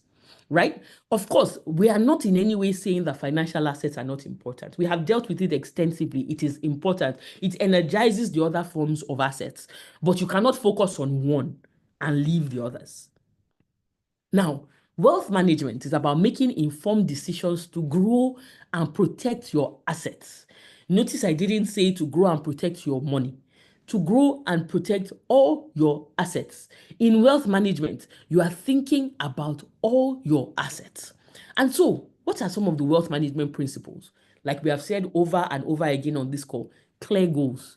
Define what you want to achieve. Define what you want to achieve with your money. Define what you want to achieve with your health, with yourself. Define what you want to achieve, what sort of person you want to be, and the sort of values that are non-negotiable to you. Define what you want to know, the sort of value that you want to be able to bring intellectually. You need to define that, right? Define the sort of relationships that you want to have and how you are going to build them. Define the sort of person you want to be, right? Let it be clear. Let that be your guiding principle. And then plan. You can't just say, okay, I want to do X by Y time, and there's no plan, there's no map to get there. You need to plan how you will manage your money, how you will save, how you will build up yourself, how you will invest in yourself, right? How you will delay gratification. And usually, many of these things you need to plan for. You can't just say, okay, I'm going to stop impulse spending without a plan. At the end of the day, you are setting yourself up to not succeed. Because if I know that, okay, I remember in the money personalities that Pastor Heidi spoke about in the last session. So he spoke about the realist versus the socialite personalities.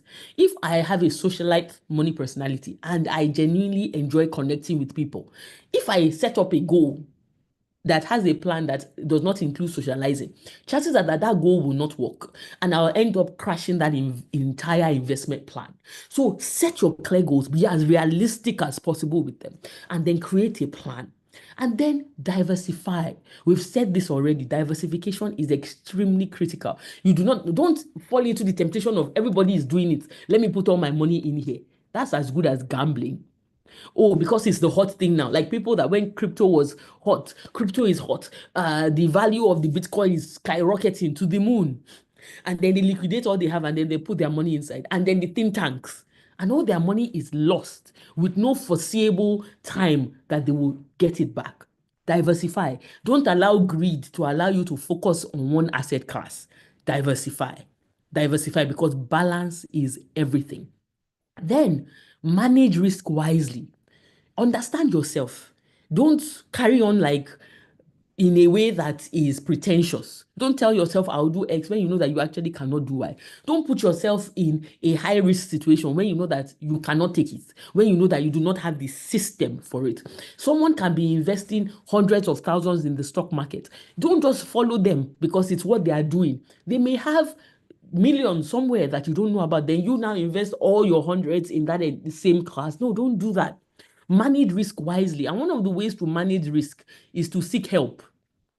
If you don't understand something, and that's why part of the reason why we are here, why these sessions are happening, so that you can be informed. Seek help.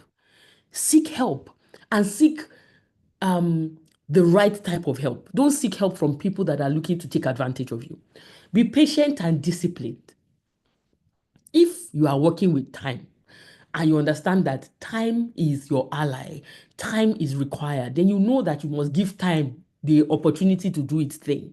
So you cannot be thinking, oh, I want to make it today, or you are checking the investment every day. It doesn't work that way. You need to give it time to compound, avoid impulsive decisions, and stay focused. And then review and adjust. It's called a portfolio rebalancing. From time to time, ask yourself, what are my goals? And how close or far from my goals am I? Have things changed in the investment landscape? Have things changed in the global market? Is there an investment that is no longer performing as well as I thought it would? It's time for me to rebalance. It's time for me to adjust accordingly. Have my realities changed? The way I would invest, for instance, as a single person will not be the same way I would invest when I have obligations to pay school fees and so on, right? The way I would invest when I was earning 100,000, for instance, it's not the same way I should invest when I'm earning more, right? You must adjust your circumstances accordingly so that you can continue to grow. Debt. We spoke on this at the first installment, but it's extremely critical to mention it again because debt has become a chokehold on many. And sometimes we start off with the right intentions only to end up being trapped, right? Only to end up being trapped. Generally, there is debt that is good and there's debt that is bad. Good debt could be considered as those that you are investing in the future. And you need to be careful about this because there's also self-deception where I tell myself, I'm investing in my future. You know, when you say, I'm buying this car so that I can use it to generate money. And you know that in actual fact, you are lying to yourself. You are not. Right? Or I'm spending this because it's an investment. I'm buying this hair that I cannot afford because it's an investment. No.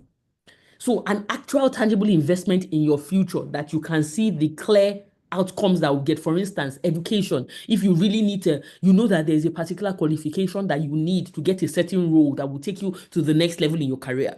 And then you invest in that, right? In your business, there's some sort of expansion you need to do that you can see clearly that objectively speaking, if I invest in this, then I will get that. And I have a system for payback. Those can be good loans, those that can potentially generate income or appreciate in value. Bad debt is the one where you are literally just consuming. Payday loans, credit card debts, right? When you are just spending and you're like, okay, you are spending based on money that you are expecting. The money is coming. I'll pay it later. The money is coming. When we plan on money that we are expecting, the money that has not come, I may never come. That is bad debt. And we must be careful. We must be careful because debt has literally drowned so many people. It has destroyed many financial destinies. Living above your means is a challenge. And it's something that we need to tell ourselves the truth and build the discipline to stop. Now, in dealing with debt, as we said in the first installment of this series, stick to a budget. It takes discipline to stick to a budget. But the way I think about it is this. If I'm not disciplined now, I will pay for it tomorrow. If I'm not disciplined now, there will be something that I want more than that thing that I think I want now. And I will not be able to afford it. At the end of the day, it's a game of time and opportunity cost. Whatever it is that I am forfeiting now, very hardly will you delay gratification now and regret it tomorrow. If you have a proper plan and you have structured your finances properly, if you say no to something because you have your eye on something bigger, you are always better off. Build the discipline of sticking to a budget, because if you don't, as your income increases, your debt will increase. You will assume that, oh, I'm earning 100,000 naira now. And the reason I'm in so much debt is because I'm earning 100,000. I'm so sure that if I was earning 700,000, I will not be in debt. Guess what? If you don't build the discipline with your 100,000, you will get to 1 million and you will still be in debt because your expenses will keep ballooning because you have not learned to rein yourself in. Create and stick to a budget. You may try it this month and it fails. Don't stop. Try it next month. Keep trying it until you get it right. Prioritize. If you are now saying, okay, I've already taken the debt, what should I do? Prioritize paying it off. Pay off high interest debt. If you are investing, but you are owing people a significant amount, that you are not really investing. You are really just wasting your time because the money you are investing is not really yours. Prioritize paying off debts so that you can have a clear ground to build wealth for yourself. Again, avoid impulse purchases and unnecessary expenses. Live within your means. Stop trying to impress anybody. Nobody really cares if you are being honest. And the people that you are trying to impress are probably in debt anyway. Nobody really cares. If someone is making you feel pressure that you're not living in a certain way, please stay away from them because you don't need them in your life and you don't need them in your future. And seek professional help. If honestly you are struggling by yourself, then seek help. Seek structures. If, for instance, you are in debt because you have money that is always at your disposal to spend, then remove the money. Put it somewhere that it becomes harder for you to reach. But be very honest with yourself and seek help. Seek help. Finally, what do we do now? We have said all of these things about wealth creation. I have taken you through the vehicles, the structures. We've taken you through all that is possible. So what does it mean for you? What do we do now? This is my favorite part. Number one, you need to make a decision. You need to make a decision. You need to first of all decide that, yes, I'm ready to take my wealth creation journey seriously. You need to also decide that you are not disadvantaged because you have what it takes. You just need to optimize what you have. You have your mind that you need to optimize. You have time that you need to optimize. You have value that you need to optimize, right? Decide that that pity party, oh, the reason why I'm struggling is because I don't have X or Y going for me. Let it go. Let it go and realize that everything you need to build sustainably, you have. It is within your disposal. When you have clarified that and you have told yourself that truth and you have believed it, then set goals for yourself. Decide, okay, so what exactly do I want to do? And don't set any flamboyant, any ambitious goals. Start really small. The thing is, we often discountenance the power of starting really, really small. You feel like if I don't make it something big, then it's not a good enough goal. No. You can decide, for instance, that, okay, I'm on a journey. So let me start by building the discipline of saving maybe 5,000 naira every month. And then I increase it to 10 and on and on and on. Set a small goal so that as you see yourself succeeding, you are motivated to setting big goals. Identify your value generators. What does this mean? What are the things that can increase my income? What are the things that I can do that can increase my income? Many times we think because maybe we don't have one fantastic skill, maybe because the reason why I don't have money is because I'm not an influencer. The reason why I don't have money is because I cannot do this like her or I cannot do that like him. No. Identify your value generator. And what is a value generator? What you can exchange value for. What you can, the problem that you can solve, that someone will part with something valuable. Ask yourself, what are the things that I can do now? Or the things that I can learn tomorrow that will increase my value generators? What are the things, for instance, if I have a job, ask yourself, what are the things that I can do to generate more income for myself? Can I, for instance, get a higher paying job? Right? Am I positioned to earn more? If, okay, I'm in my current job, I'm learning and there's a lot that I'm still doing here. What else can I do to generate value? What are the skills that I have been overlooking? What are the ways that I can position myself? Remember, the world is a constant exchange of value, and you need to plug into that exchange so that you can generate reward for yourself. Then start. Don't say, this is great. I'm going to start it in 2 months' time. No, start. Literally just start. Start the journey. Start being deliberate about your choices. If, for instance, you don't have that much financial capital now, or you are waiting for certain things to come through, start with the other forms of capital. Ask yourself, what choices or what decisions can I make now to improve my human capital, to improve my capacity to be productive? It can be as little as deciding that, okay, all those late hours on my phone, I need to stop. I put my phone aside by 10 p.m. every night and I go to bed. Remember, it's the little drops. Remember the power of compounding. It's the little things that we do that make all the difference. Imagine if you say 10 o'clock is my cutoff time or 9 o'clock is my cutoff time. I'm not with my phone anymore, or I cut off Instagram, I cut off social media. You will be surprised that your mind will be clearer, right? You will feel less stressed. You will feel less pressured, and you will be able to be more productive, right? So you need to focus. Like, where can I start? Is it my intellectual capital? What can I do to build my skills and my expertise? What are the things I can do now? What are the things I can read? Even now, the ones that will not cost me any money. How can I spend my time adding useful information to myself instead of feeding myself with things that are just corrupting me and weighing me down? Start now. Then build the discipline. It's not easy. It's not convenient. Many times it will not be convenient. If it was convenient, everybody would be doing it, right? But there's a reason why there's such a small number of people, right, that are considered wealthy in that sense, because it's not easy. It takes discipline, but you must focus on where you want to go and what you are trying to achieve. You must focus on the future that you want. Realize that I can't always be in this place. Too many limitations. Another thing that I must bring your mind to, because ultimately this is a program that has been put together by believers. You must realize that creating wealth for you as a believer It's not about you just having enough money to live the good life. It's not about you being okay, your family being okay, your children being okay. No. One realization that I came to recently is this. At the end of the day in this world, everybody, everything that we do, everyone is serving two agendas, either of the two. It's either you are serving the agenda of light or you are serving the agenda of darkness. You can say, but I'm not doing anything that is, I don't go to clubs, I don't drink, I don't do this. But sometimes you may be participating in things that are serving an agenda. Think about it. Think about just the world that we are in.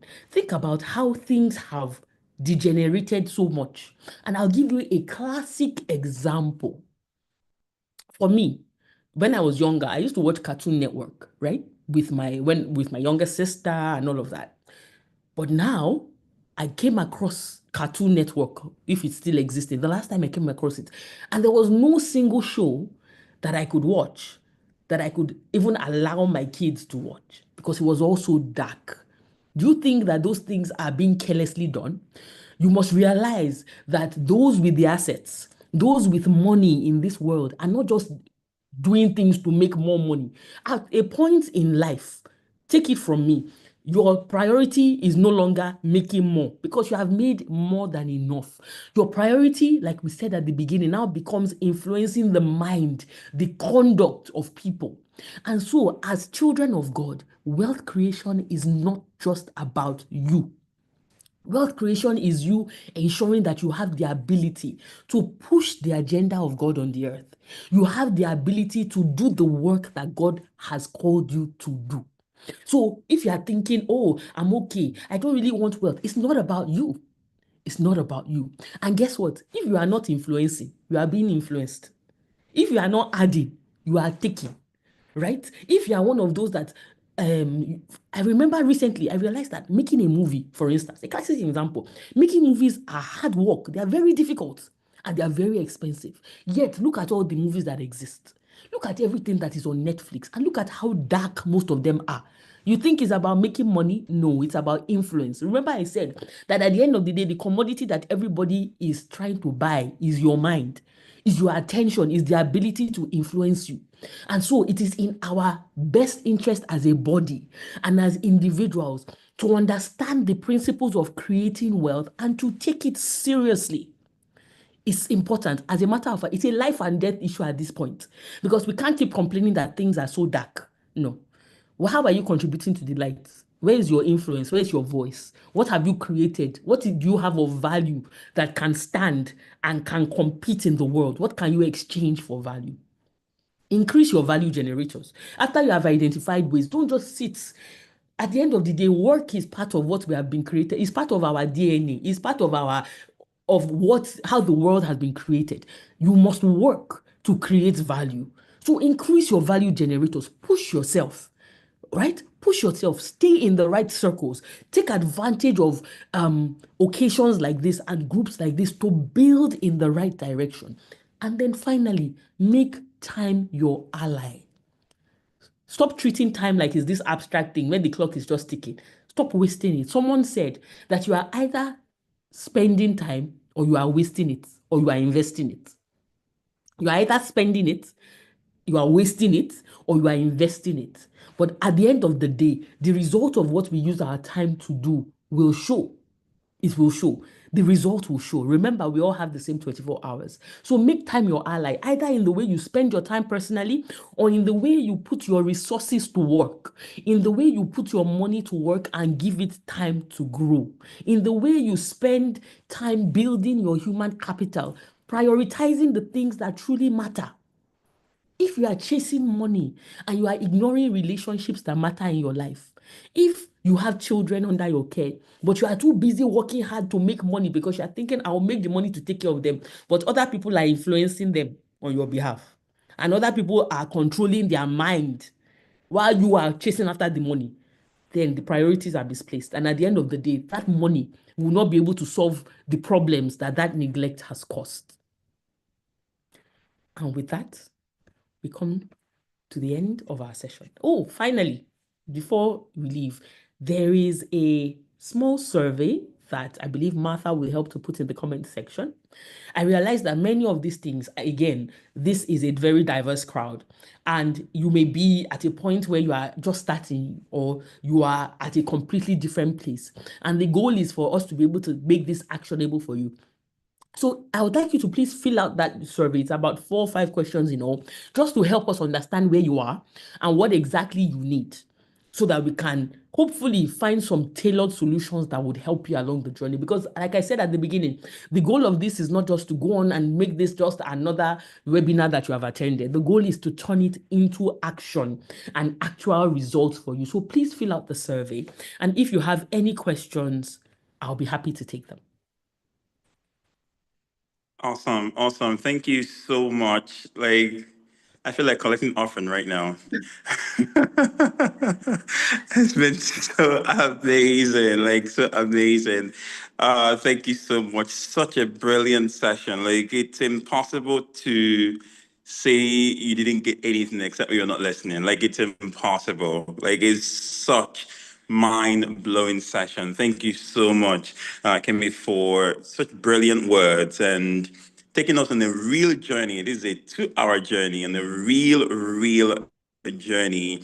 And I think anyone listening must have gained something. And please, beyond the questions also, you can also write down what you've learned as well in the group. Like, it can be a word, it can be a phrase, it can be a sentence, something that you just picked out from this. Please feel free to just type it in as well, because it's been really wonderful.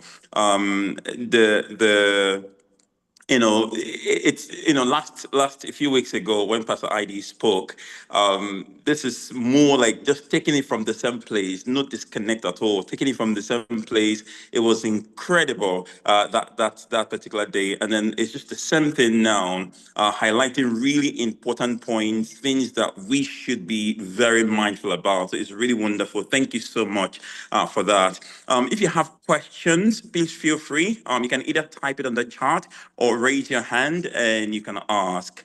We don't have a lot of time, but we'll take a few questions. If you have time, if you have any questions, please feel free to raise your hand and we'll call you, or type the question in the comment section.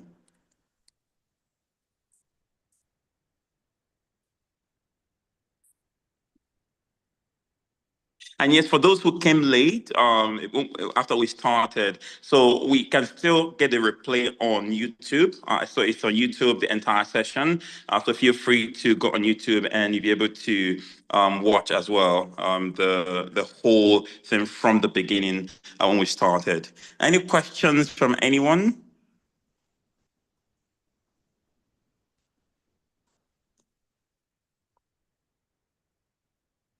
Any questions? Okay, the question from Dami says, where will you advise me to invest my 100,000 savings? I will probably need it in 4 months' time.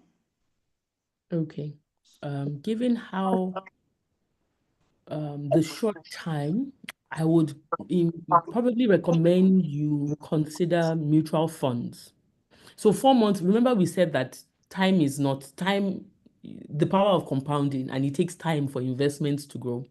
And it usually, the standard investment cycle is like a 12-month period. But in 4 months, it's better off if you have your 100,000 sitting in mutual funds, making what, 20% per annum prorated for you, than sitting in your bank account making nothing at all. And so if what you can do is, if you would like recommendations on some that you can consider, so I mean, there are quite a number actually. There are quite a number of mutual funds that exist. But if you click on the link and you leave your details, then we can potentially send you a few options. But money market mutual funds are probably your best bet for such a short time, because again, in there your principal is guaranteed and you can easily take it out without having like any breaking cost or any depreciation in the value of the principal. Okay, wonderful. And I think this also ties in with what Pastor ID asked earlier. The question was, what if my income is too small for diversification? Where do I start from there? I think it's quite tied into that as well. Yes, but typically, just to add, at the end of the day, if you are just starting, your focus should be on building the discipline first. Build the discipline. Your income is small. Start off by ensuring that you are investing on a consistent, same monthly basis, right? Build that discipline. Build the discipline of working within a budget.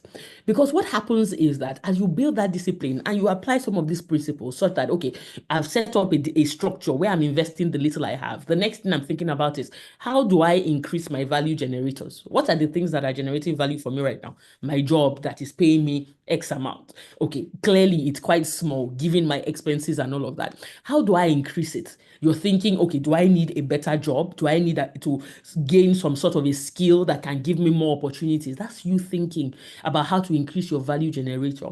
And when you do that, and you have that discipline locked down, by the time those bigger opportunities come, and they will come, you will have the system to maintain and manage the bigger resources that come into your hand, as opposed to getting the bigger resources, but at the end of the day, there's no difference between when you were earning 50,000 and when you were earning 500,000.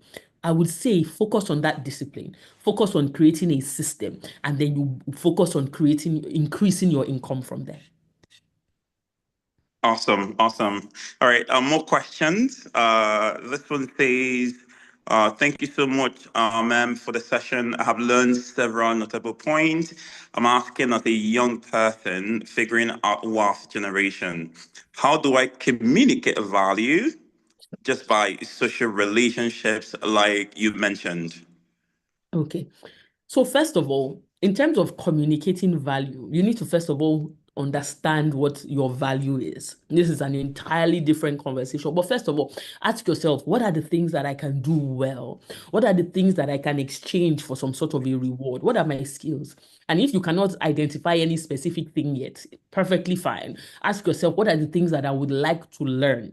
What are some of the skills that are valuable that I can build? And build those skills on one hand. In terms of social relationships, when we say social relationships, we're saying consider your network. First of all, as a basic level, be decent to everyone, be kind to people, be respectful to people. Don't discriminate. Oh, this one looks like they have more money and they can help me. So, no, don't do that. Be decent typically. And then consider your relationships. How can you add value to them? Are they value adding relationships to you? So if you as a young person, you are only in the company of people who all they think about is spending, then you know that that social network will not be beneficial to you.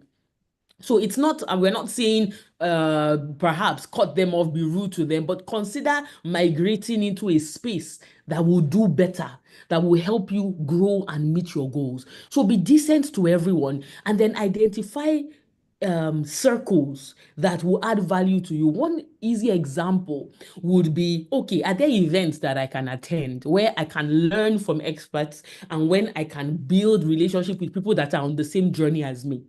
Essentially, remember that your time is your asset and you should be thinking consistently, how can I maximize this time? How can I invest my time such that I will be able to get returns in the future? I hope this helps. Absolutely. Thank you so much. Someone is asking, where do you work? I work at Meristem Family Office. I work at the Meristem Family Office. So I help families preserve and transfer wealth across generations. But part of what I do, which I have brought in here, is helping them identify their other forms of capital, which is more than the money they have made. And so one of the reasons why I am so passionate about this topic is because I realized that the earlier you start building your complete wealth, your complete forms of capital, the better for you, the less damage control you have to do down the line. Awesome. This question from Elian says setting financial goals, targets, and implementing not so easily accomplished. Says, do you mentor startup owners who intend to implement your strategies? If yes, how might interested persons connect? Yes, I completely agree that it's not an easy process, but one of the things that help is being in the right community. one of which is the Hills Business Hub, right? So while Yes. I do not specifically offer startup mentoring, I believe that there are resources and there are strategies that you can get within this community, right? So I would encourage you to engage a lot more, make use of the resources. We have events coming up. Please take advantage of them. And you can also fill out the survey that has been sent, such that if there are specific things that, specific resources or solutions that we think will be helpful to you, we can also get them across. Thank you for your question. Awesome, awesome. Okay, can you share the YouTube link? Yes, I believe Martha has actually shared the YouTube link for those who don't. Another thing, again, once you go to YouTube, search for Ecclesia Hills, you will find us, right? Just like every other place also. So YouTube, we also have presence, of course, on Instagram and for all social media. Just search for Ecclesia Hills, you will find us quite easily for those who are searching for us, okay? And so can I reach out to you on investment with Mary Sam? Can I reach out to you on investment with Mary Sam? If yes, how do I get in touch with you? I mean, I think you can actually, but you can also fill out the survey, because if you do, then we'll reach out to you. But I'm on the Hills Business Hub group. I'm on Instagram. Just with my name, you can find me everywhere. Okay, awesome. All right. I think we're almost done with the questions. We're almost done with the questions. So I think one more question. What are the types Hi, of Preferred. passive income can we invest in? Yes, please. Someone Martha. called. Yeah, that's the question you're asking. So that's fine. Okay, okay. What are the types of passive income can we invest in? Okay, so the idea here is investing in an asset class that you are not actively involved in building. And so many of the investment vehicles and structures that we recommended are passive income generators, because what you are doing is you are putting your money in and you are either having professional fund managers manage it, or you are having companies work and sweat your money. So I would say things like equities, fixed income, investing in mutual funds are in a sense passive revenue generators, because you are not actively involved, right? So you can put it into that, but remember to consider the risk, consider essentially what your goals are and the various factors that we spoke about in determining the one that works best, is most suited for you. Yeah, awesome. Thank you so much. For the person asking about how do we join the Hills Business Group, so Martha has just put up on the chat group or chat box, you will see the link to the chat. Just click on that link and you can join the group. It's a WhatsApp group. We post a lot of information, masterclasses, our business conference, business breakfast, all kinds of meetings. We also do business highlights on that group as well. So feel free to please just click on the link and you're able to join. And Pastor ID's hand is up. Pastor ID, please go ahead. Yes, thank you very much, Kemi. And then thank you, Pastor Fred. I wanted to say this, right? The muscle called financial discipline is often the least exercised muscle. And I'm talking about financial discipline in the sense of, our desire to be wealthy. No, not wealthy, to be rich in terms of, money, bank accounts, money, you know. Many of us want to be rich, but applying that discipline to get there, you don't find it. You find people will fast. The discipline for fasting is there. The discipline for, exercise and losing weight is there. This is the second series. And at this time, we can safely ask from the first one, have you done your budget? Have you started, using an expense tracker? From the next one, we can then safely ask about the things you learned here. Have you increased your value generation? Have you, spending 2 hours, I'm just trying to say that spending 2 hours listening to people talk. At the end of the meeting, everybody is going, oh my goodness, fantastic, thank you. But guys, please do. Don't just hear. Leave here and do. If it is just one thing you take out of it to implement and compound that one thing, you will definitely get something out of it. There are like 100 people here. Please do something. It's the doing that will get you from point A, to point B. Absolutely. Thank you, Kemi. Absolutely. Absolutely. Thank you so much, Pastor ID. Really, really, when she started earlier, she actually had mentioned that we make commitment, not just to hearing these things, but implementation. Because a lot of times we spend a lot of time hearing a whole lot of things. But then the question is, what's the application, right? So beyond that hearing, that we go back to our notes and really sit on it and ask ourselves, so what am I going to do next, right? So not just the hearing part of it. And thank you, Pastor ID, for highlighting that as well. All right, we've spent it's about 2 hours now, and really grateful to every single person here. The survey we also push that survey on the Hills Business Hub group, so we can continue that in case you're not seeing it here. And then also the other details we'll also put up there on Hills Business Group. If you're not part of the group, I really beg you will do yourself a really good favor by joining the group, because that's where we share quite a lot of information about what we do on as Hills Business. So for those who are joining us for the first time, because I see really new names here. And this is organized by Hills Business Connect.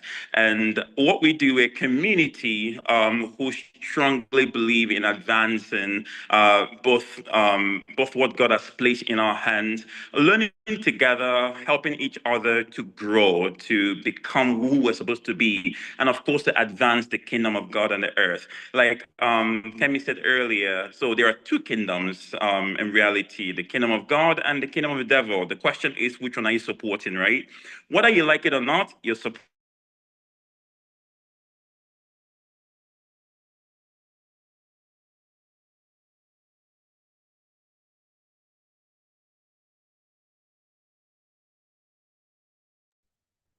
God has placed on our hands, really.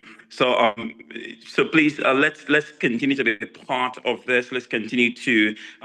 There are many other things coming up. So there's another masterclass coming up soon, and on the 5th of April will be our business conference. And I think before that, there will be about 2 masterclasses before that.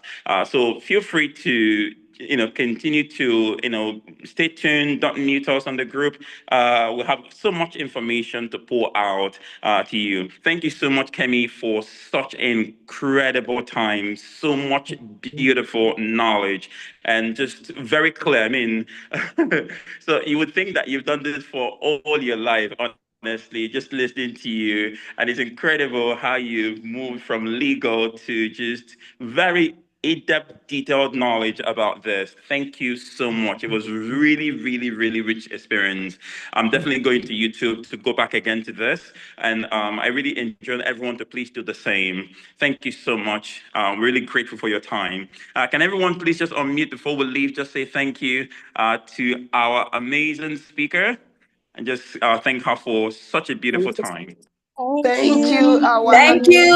Thank you, Sister Kemi. Thank you, love Miss you. Yasmin. Thank you, Pastor ID. Thank you, Sister Everybody, Kemi. thank Thank you, you. everyone. Coach God Kemi. bless you. Thank you, Madam. Thank Bless. you. Awesome. Thank you so much, everyone. So we'll take it from here and under the group. Have a good evening or good night wherever you are. God bless you.